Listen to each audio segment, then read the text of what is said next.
Nervous? Hey? I'd be shitting myself if I had coming up what you've got today. Cross-examination by Gerald Lewis, a bastard of the Bailey. Who's a lucky boy?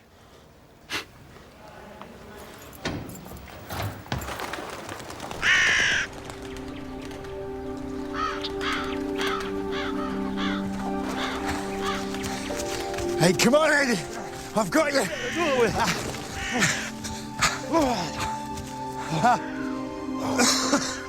That's a mile. Just under 8 minutes. Not bad for a couple of old drunks. Press ups.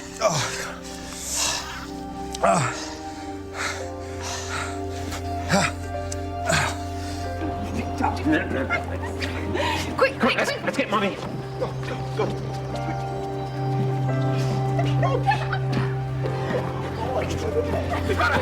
We got her.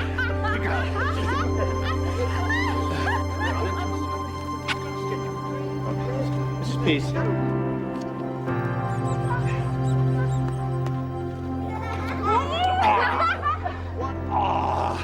Look what she did. Where's my gang? Stick him to death, everyone. Stick him to death.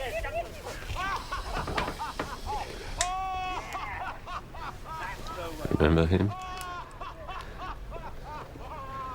What was his name? Mr. Balloon? Mr. Buttons? Mr. Bubbles. Mr. Bubbles. Mummy's getting really wet. Yeah. That's brilliant. I thought we had agreed to throw away these old videos. We can't. Not yet. Not while they still serve a purpose.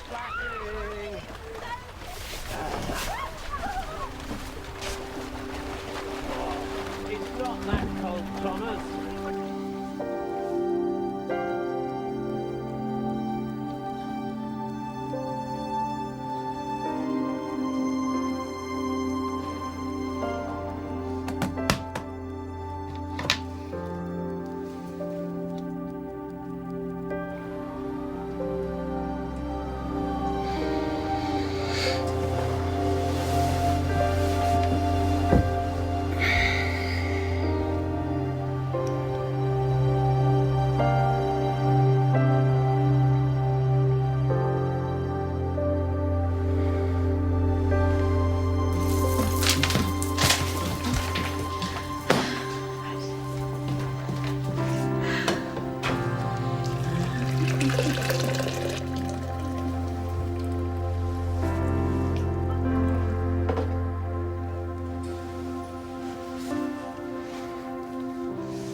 Marcia, breakfast.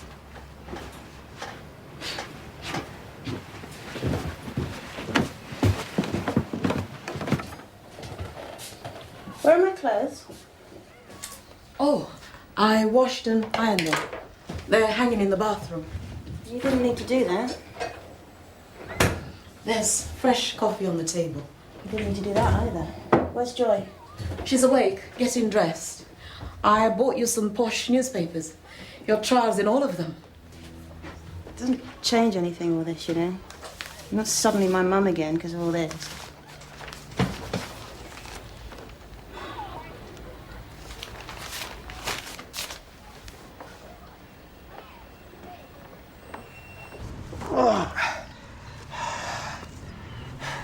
How's your love life? My right hand and I are fine, thanks. Good lad. Rule number 1. No relationships. No sex. Not for the first year, anyway. The first year? It's the quickest way back on the drink, man. Oh, Jesus Christ, Eddie, I'll be blind carrying on at this rate. I'll have to tie a knot in it. And if you're in a position to do that, you're a lucky lad. All right. Well, as soon as my year is up, There is someone special. Uh-huh. And who was the unlucky person? She's a juror. Her name's Rose. Let me guess, it's love. How did you know? No, Eddie, listen. When I see this girl, I can't speak or eat. When I'm with her, my lips go dry and my heart's like pumping. I mean, I think about her all day from morning till night. That's not love, that's obsession. Perfectly normal. Typical early recovery. What do you mean? You go to a meeting and ask for a show of hands of all the people who fell madly in love the first year of sobriety. Place would look like a cornfield. No, Eddie, no, but this is it. I mean, this is the real thing. No, it's not. This is bewilderment, fear, anger, disorientation, and all the other uncomfortable feelings we get when we sober up. The easiest thing we can do is throw ourselves at a woman and call it love. Until a year ago, you were a self-centered, emotionally retarded drunk, using and abusing women. Successfully loving somebody is the highest achievement in life, without parallel. Being dependable and yet spontaneous. Being constant. If I can ever get you anywhere near that, I'll be proud. If you really want a relationship, we'll start you off with a plant. A plant? If after 6 months the plant's still alive, then we'll get you a dog. If you can keep one of them healthy and happy and fed for a year, then maybe, just maybe, you'll be ready for your early stages with a human being. Come here.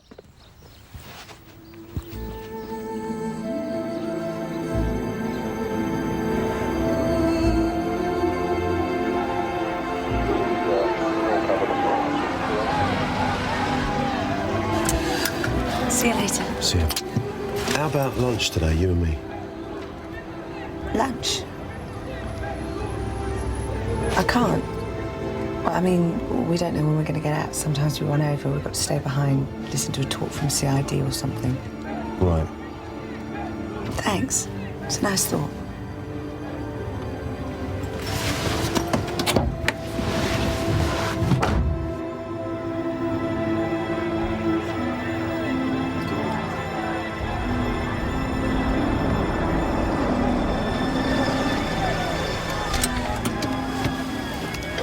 So what are you going to do? I don't know. If I tell them, they'll stop the trial.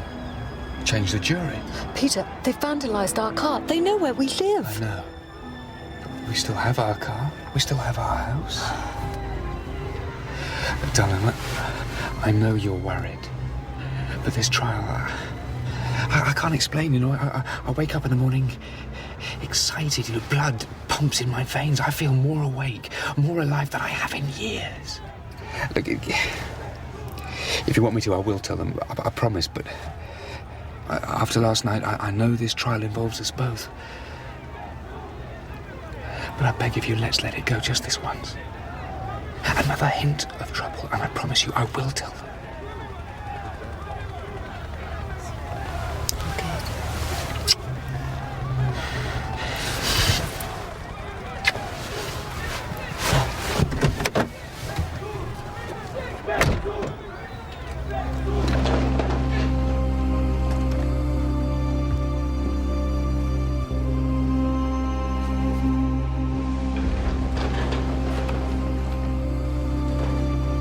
Lewis. Thank you, my lord. Morning, Devinder. Good morning. That was quite a performance you gave. The old soft voice and lost look. Quite the convincing victim. But let me assure you, there's only one victim in this case, and tragically, he's dead. You hated John Mayer, didn't you? Oh, come on. It's no secret.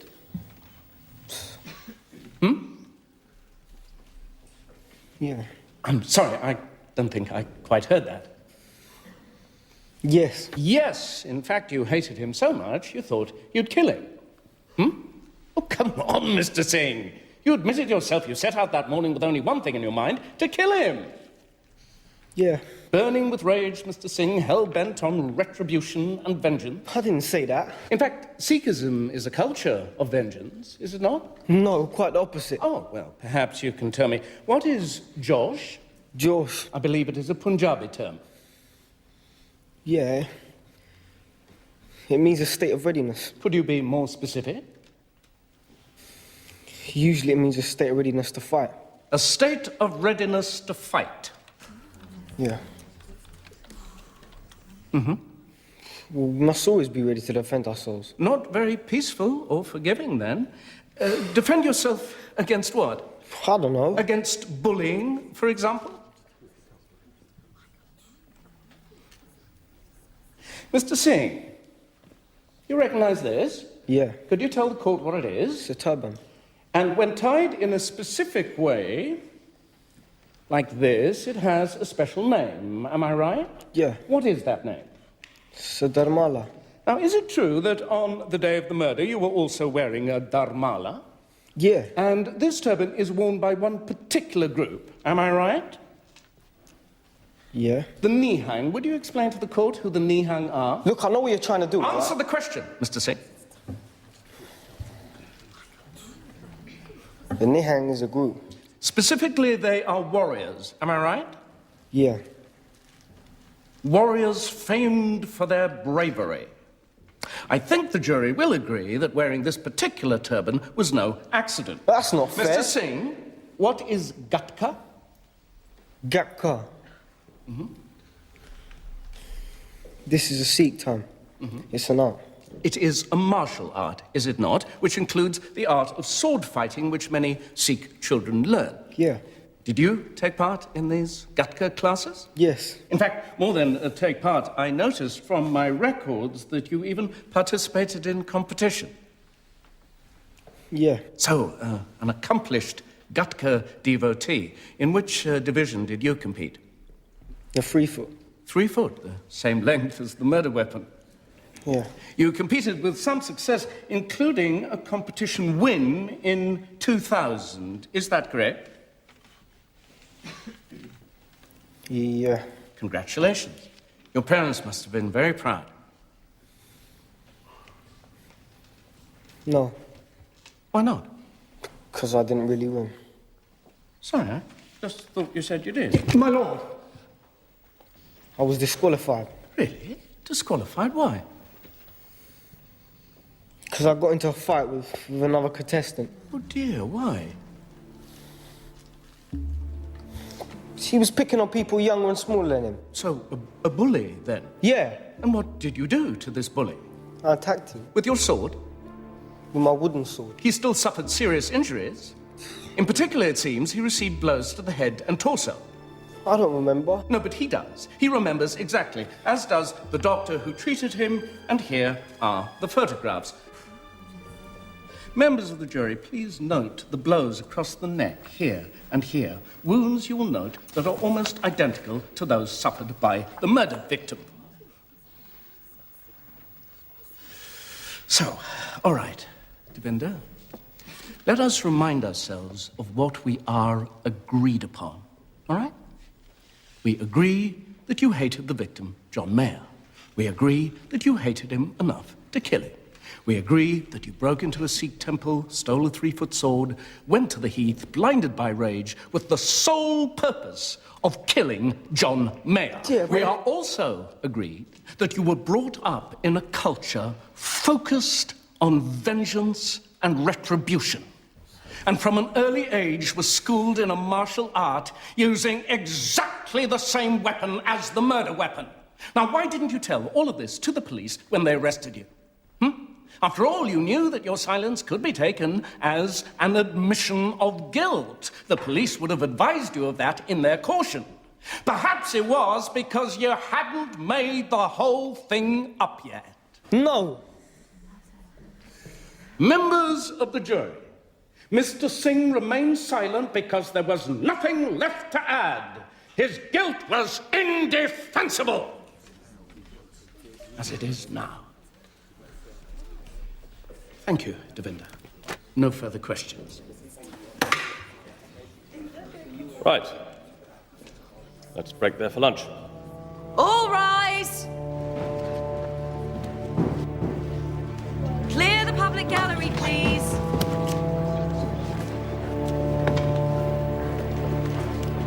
Just hang on a minute. See? What did I tell you? There's no need to panic or anything silly.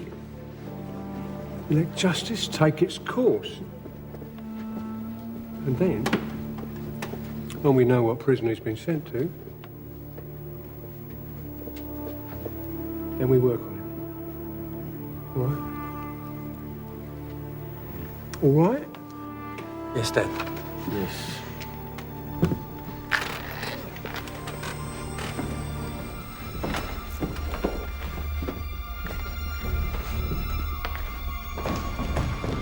It's outrageous. I've never heard anything so inflammatory and racist. Yeah, but you can't deny that our client is still charged with a murder where the weapon is a sword, and suddenly he's got a history of violence and sword fighting contests. Come on, these Gutka classes, all Sikh kids do them. They're like Sunday school. Yeah, presumably, not all kids have a history of violence against other competitors. It was a long time ago. And what's all this about a turban? Oh, well, that was crazy. He made out that wearing a dharmala means you're part of some militant cult. These kids just wear them so they can ride their bicycles. Bicycles? Look, most of the turbans you see are like hats. They just blow off. Whereas this one, the dharmala, you have to tie it much tighter. It stays on in the wind. It stays on in the wind. This case is slipping away from us, Mr. Shah. If I'm to turn it round, I need your jogger. She won't do it. I don't think you understand me, Mr. Shah. I need her here this afternoon. Otherwise, we're finished.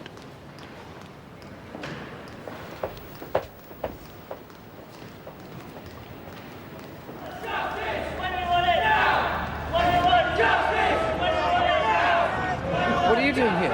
I'm sorry. I couldn't stop him. Who? He insisted.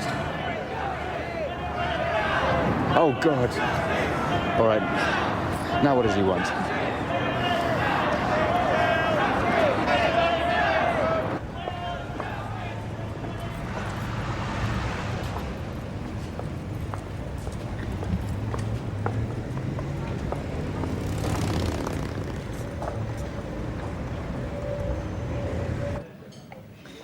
You all right?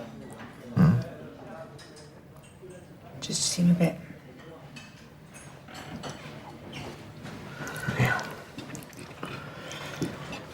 Yeah, you're right.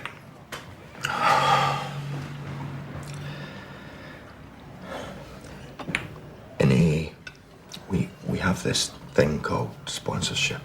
Right? It's not like wearing a shirt with Sonny written on it, or anything like that, but it's where someone who's been in the programme for a while takes you under the wing and well, they give you suggestions, you know. Well, not so much suggestions as blatant orders. You know, it's based on their own experience, and you are supposed to follow these orders like a lemming. You know, without question, or you drink and die. Or so they tell you anyway. My sponsor, his name's Eddie. He's a Geordie docker. He's been sober for 25 years. And everybody says he's a saint. I told Eddie that on the jury, there was this beautiful woman called Rose, for whom I had developed feelings. In fact, I think I used different words. I think I said I'd fallen in love.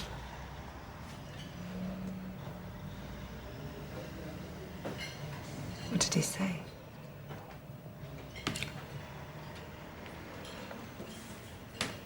He told me to leave you alone.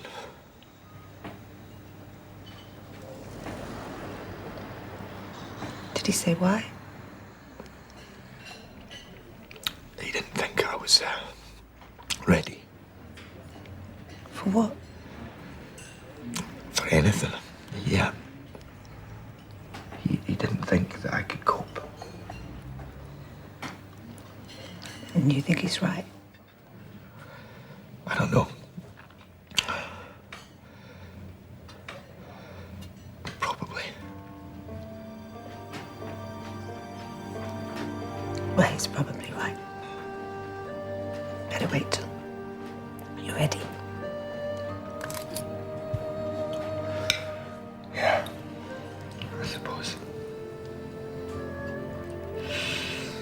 And what about you? What's your situation?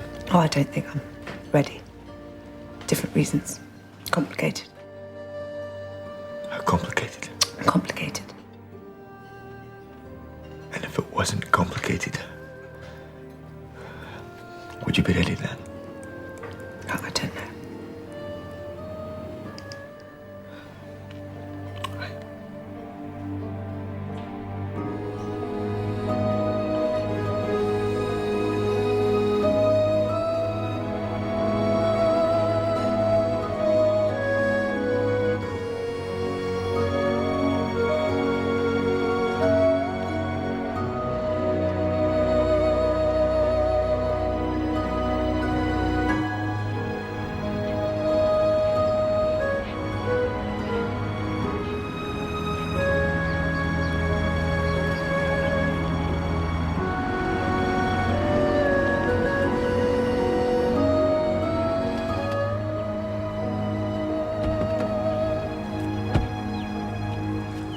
Really, this is highly unethical. Nonsense. Relax. No, the judge was quite specific. Jurors are not supposed to visit the scene of the crime unless accompanied by the full court as part of the trial. This way. Here it is, the towpath where the Sikh boy allegedly threw away the school uniform. Now, what do you see?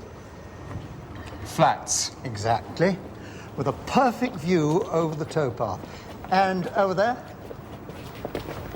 More flats. Correct. Both with unrestricted views. Plus, an endless flow of people walking along the towpath. Right. So? So, you have to ask yourself, is this somewhere you'd come to get rid of blood-stained clothes? I don't know. Look at the current. It's still water. All those police frogmen, not one of them found anything. Doesn't that strike you as strange? Now, look.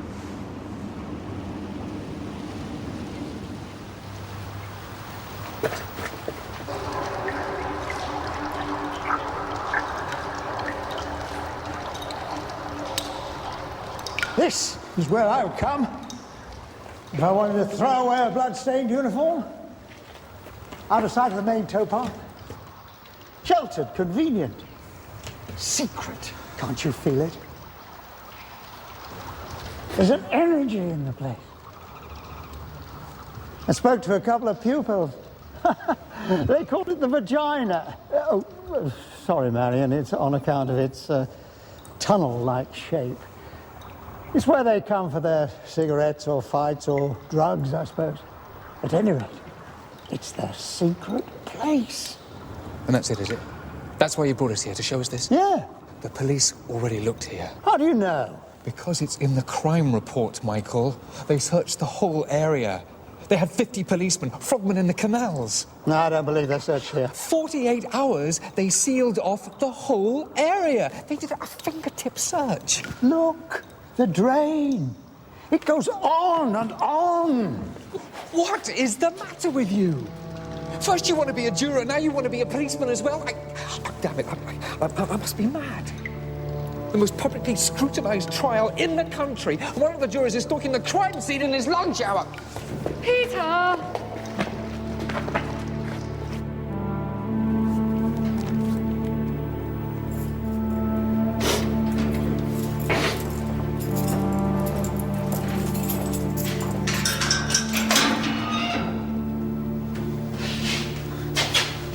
पापा जी ने promise करना मैं नहीं कीता मैंने पता हुन उठ ना रो मैं थोड़ी बेइज्जती नहीं करनी बेइज्जती ते तेरी इस कमजोरी विच है हुन ना रो मैं ਤੁਹਾਨੂੰ दुख नहीं सी देना तुम मैंने सुनिया मैं कहा ना रो हुन नहीं इन्हें बंदियां आगे नहीं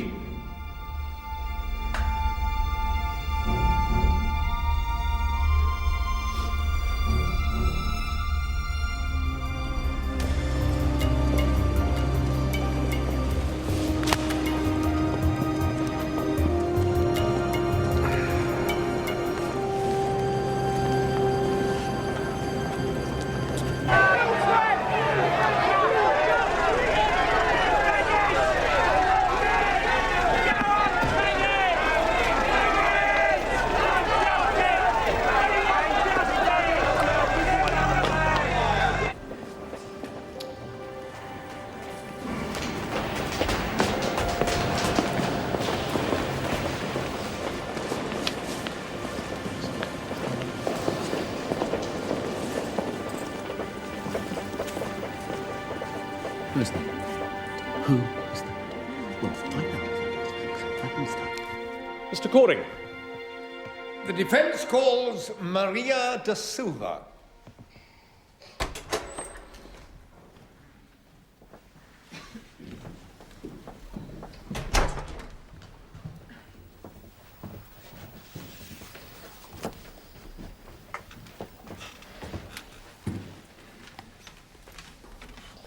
I swear by Almighty God that the evidence I shall give shall be the truth, the whole truth, and nothing but the truth.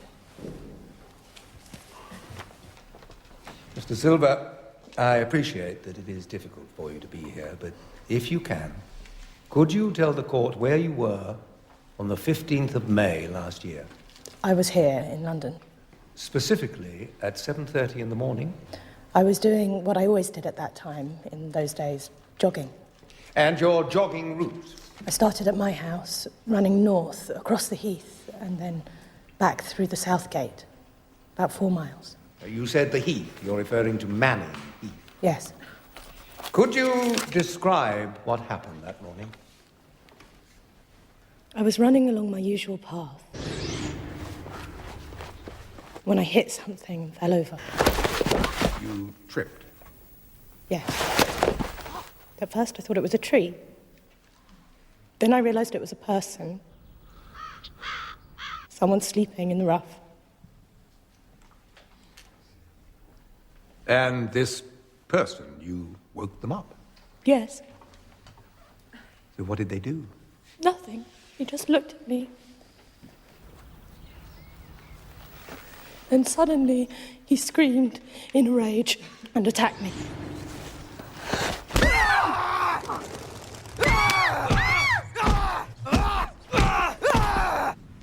Like a wild animal with a stick. I still have scars.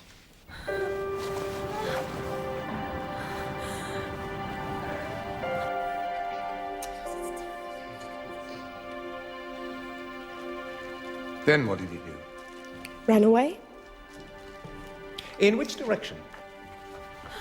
Towards the canals, I think. So to the north, in the direction of the murder scene? I suppose. And you said this was about 7:30 in the morning? Between 7:30 and 20 to 8, yes. So 10 to 15 minutes then before the murder took place? I wouldn't know. Mr. Silva, when we first contacted you, we asked you if you could identify your attacker. Yes. 2 days ago, we took you to the Claremont Psychiatric Hospital in North Yorkshire. Were you able to identify the man who attacked you on the heath on May the 15th? Yes. And that man was Thomas Haynes? Correct. A registered mental health patient with a long history of assault, battery, grievous bodily harm, and manslaughter. Was this the man you identified? Yes. Yet despite this brutal attack, at no time did the police interview you in connection with this trial? No. Really? No. When a boy was murdered on the heath that same morning? When your attacker was last seen running in the direction of the murder? No interview, nothing? No.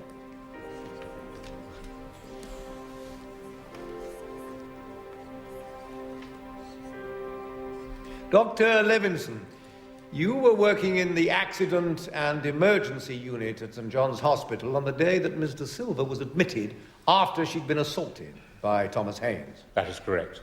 And how would you describe her condition on arrival? Critical. She was unconscious. She had suffered a frenzied and sustained attack. She had received severe blows to the head and body. She had been struck repeatedly by a blunt instrument, like a stick or branch. A few months ago, we asked you to compare the attack on Mr. Silva with the wounds suffered by John Mayer. Yes. And I believe you examined the pathologist report and photographs of the victim and were able to make a comparison with the wounds suffered by Mr. Silva. Yes. And how did they compare? Well, I was surprised at how many similarities there were. I've brought a chart here which compares the two attacks. The red markings are the blows sustained by Ms. de Silva. Those in blue correspond to the injuries received by the murder victim. As you can see, on the neck and upper torso, there is a distinct overlap. And as a psychiatrist, how would you describe Mr. Haynes's condition? Thomas Haynes is a very ill man who, when unrestrained, is a severe danger to himself and others. He suffers from epilepsy, bipolar disorders, and manic schizophrenia.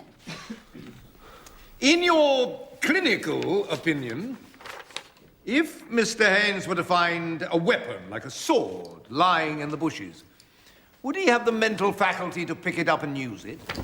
The witness will answer the question. Not only the faculty, probably the inclination, too. Thank you.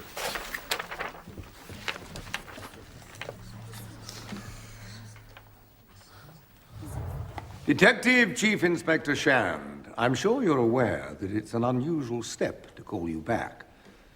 But in the light of new evidence, His Lordship has given me leave to ask you some further questions. Detective Chief Inspector, do you have a copy of the crime report? Yes. In which an overview of the entire police investigation is recorded, correct? Correct. A considerable amount of work. Yet not one mention of Thomas Haynes. If you say so. I certainly do say so. A man who, we have just heard, was on the same heath at the same time as the murder. A man with a history of violence and mental instability. A man who was arrested for inflicting similar injuries on his victim, Ms. de Silva, as were found on the murder victim, John Mayer. If we didn't interview him, I'm sure it will have been for a good reason. Really? Please explain. What possible reason could that be? Because by that stage, we'd already arrested the suspect we were interested in. Goodness! Is that what they taught you in your training? The first face that fits?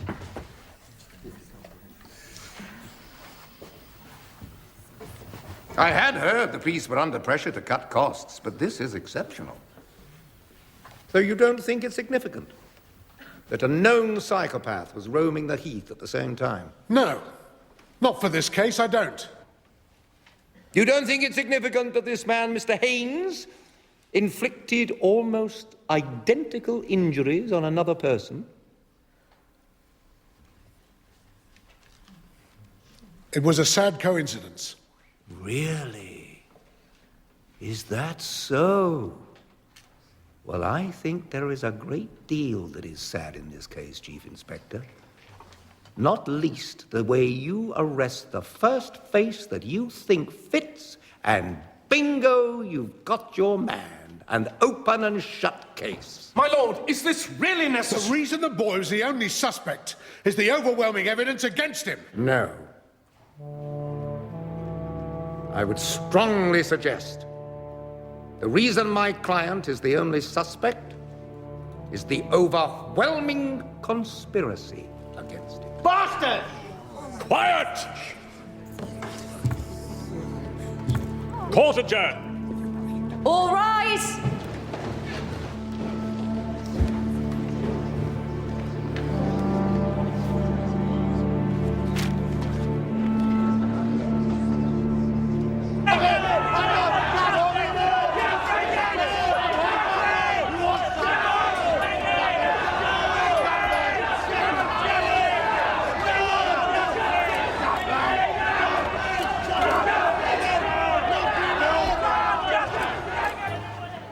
Where?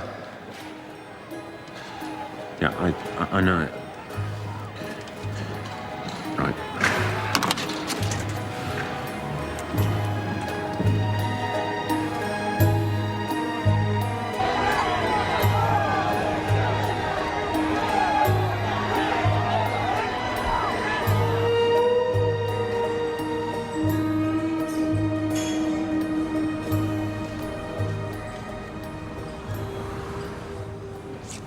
I don't know. If Fiona knew I was even meeting you. Fiona? Does she still bear a grudge? Grudge doesn't do it justice. Try spite, or hate, or loathing. Quite a challenge, then, to turn that around. Yeah, I'd say so. Yeah. What do you know about diabetes? Diabetes? Nothing. Except, didn't your wife have it? Still does. As do our 3 children. Meal times in our house are like a needle park in Amsterdam. Have you ever seen a diabetic syringe? No.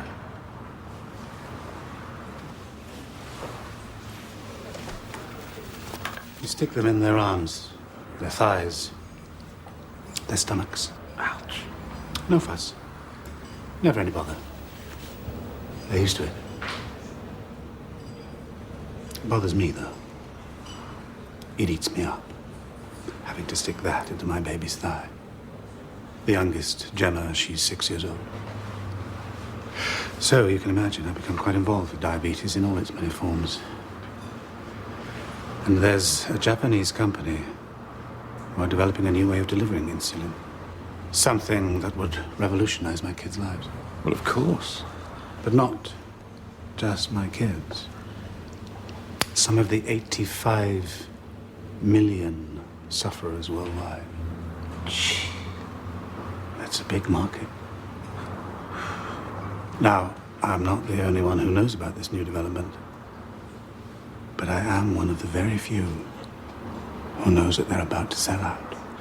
Oh, God. They're being circled by 2 or 3 of the large pharmaceutical companies. And the numbers people are forecasting, Jeremy, are quite giddying. Mark, I can't do this. I can guarantee that any investment you make would multiply 4 or 5-fold overnight. Mark. I'm in with everything I've got. It's a chance of a lifetime. No, Mark. What about your flat? It must be worth $100,000 or so. No! Fine. I understand.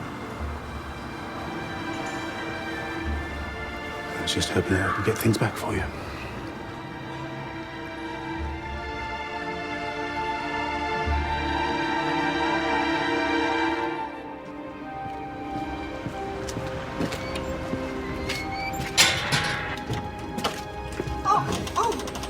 Father Charles. Afternoon. I hope you don't mind. I was just passing. No. It's just, I must get to the shops before they close. Well, in that case. Thank you.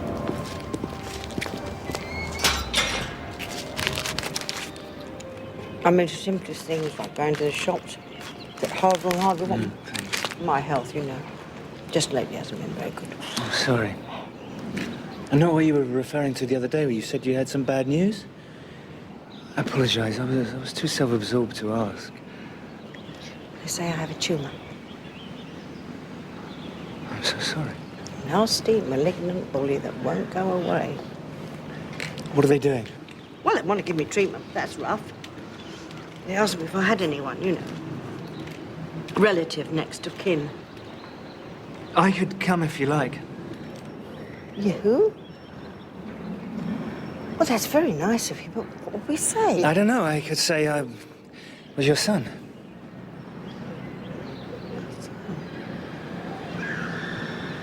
Would it matter to them? The main thing is you'd have the company. You're right. It's funny. That's what I thought when I saw you arriving at the court. I thought, that could be him. Of course, he'd be older. Probably with a family of his own.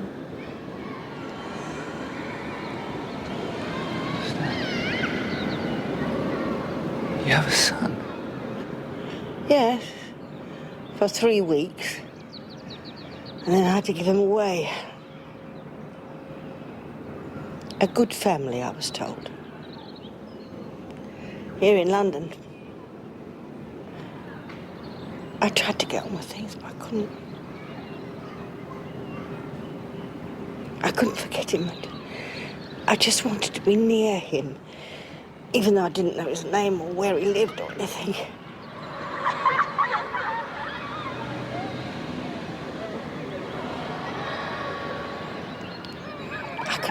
him everywhere. At first it was every schoolboy on the bus, on the street. And then it was everywhere. Any girl he might have married, any child he might have had. Till it got to the stage where everyone in the street might be.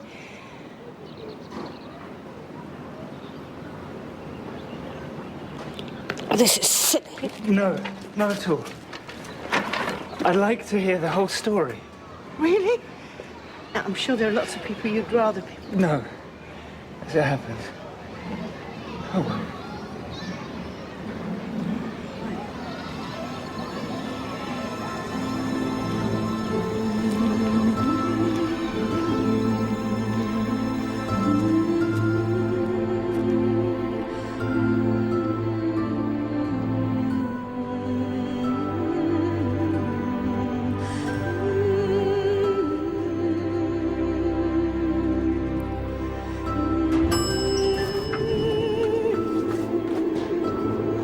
God, grant us the serenity to accept the things that cannot change, the courage to change the things we can, and the wisdom to know the difference.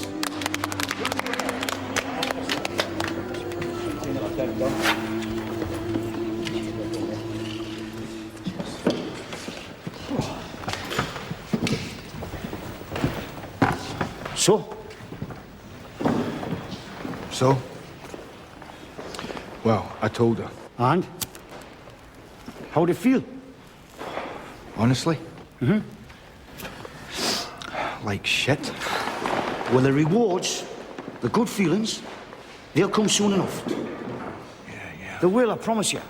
See, the thing about feelings is, the only way to change them is to change our actions first. Then the feelings, they come later. There's a direct correlation between the actions that we do and the feelings that we have.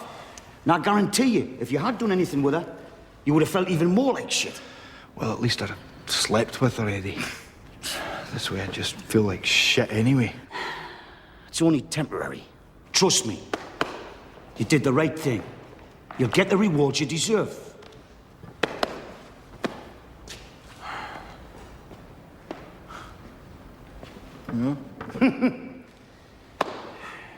I'll see you, Eddie. Say it, Johnny.